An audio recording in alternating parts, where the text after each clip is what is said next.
Beranjak ke berita selanjutnya, kemacetan panjang masih saja terjadi di Pelabuhan Ketapang, Banyuwangi, Jawa Timur. Ratusan truk logistik mengular hingga 10 km. Sejumlah sopir harus bertahan di dalam kabin selama berhari-hari. Penumpukan menuju Pelabuhan Ketapang akibat area parkir dermaga Bulusan sudah penuh.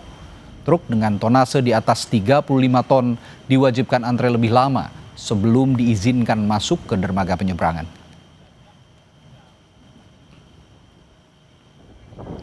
Sementara itu, para sopir truk mengharapkan solusi nyata untuk mengatasi antrean penyeberangan.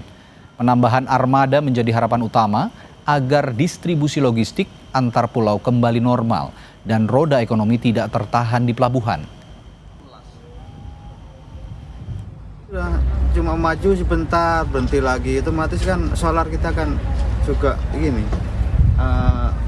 memerlukan biaya juga tuh.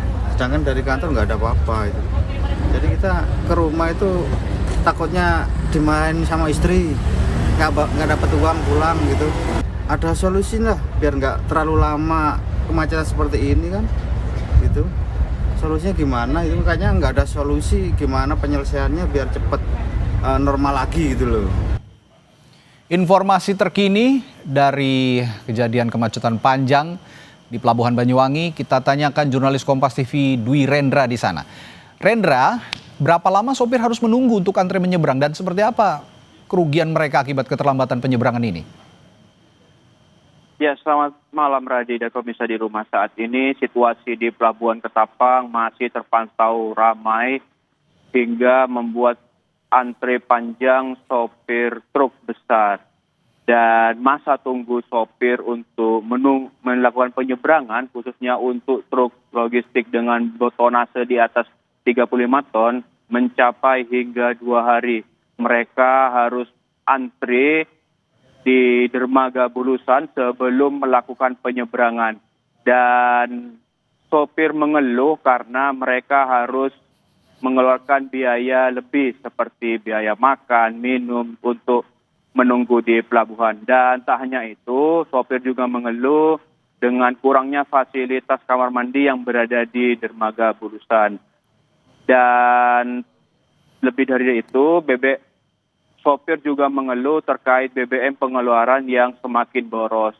Dan untuk mengantisipasi kemacetan yang tidak begitu panjang, pihak kepolisian telah melakukan rekayasa lalu lintas.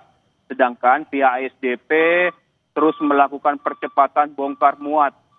Dan tak hanya itu, pihak ASDP juga menyiapkan sejumlah kapal yang diprogram untuk melakukan tiba, bongkar, dan berangkat. Itu tujuannya untuk mengangkut sejumlah truk yang masih tertahan di Pelabuhan Ketapang. Dan kemacetan ini terjadi karena ketidakseimbangan antara truk yang mengantri dengan kapal.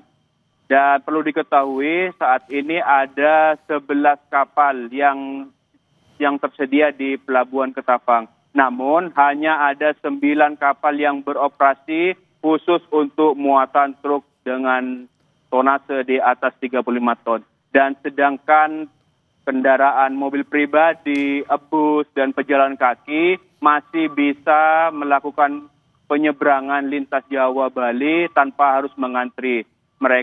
Semua kendaraan itu akan masuk di dermaga MB yang berada di ASDP Pelabuhan Ketapang. Begitu. Ya, selain rekayasa lalu lintas, tentunya yang harus diperhatikan adalah keseharian dari para supir truk ini agar tidak terlantar juga. Saya melihat tadi di visual mereka juga terkatung-katung, juga kesulitan mencari makanan begitu ya, sehingga harus menginap di dalam truk. Semoga ada solusi yang cepat untuk mengurai kepadatan yang terjadi di Pelabuhan Ketapang di Banyuwangi, Jawa Timur. Terima kasih Dwi Rendra melaporkan dari Pelabuhan Ketapang. Terima kasih.